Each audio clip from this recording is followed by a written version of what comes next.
এক গ্রামে বাস করত এক বুড়ো আর তার একটি খাসি। খাসিটা ছিল তার সবচেয়ে প্রিয়। একদিন সে সিদ্ধান্ত নিল খাসিটা বিক্রি করে কিছু টাকা করবে। খাসি নিয়ে বাজারের পথে হাঁটছে বুড়ো।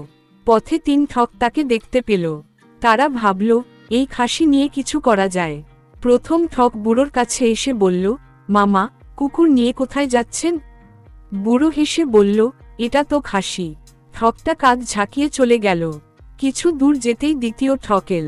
সে বলল, মামা, এত তো গাধা। বুড়ো একটু চিন্তায় পড়ে গেল।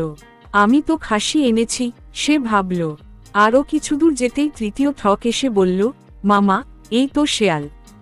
বুড়ো এবার পুরোপুরি বিভ্রান্ত। এতজন যদি বলে কিছু একটা গন্ডগোল আছে। সে খাসিটা রেখে ঘরে ফিরে গেল। পেছনে ঠকরা হাসতে হাসতে খাসিটা নিয়ে পালিয়ে গেল।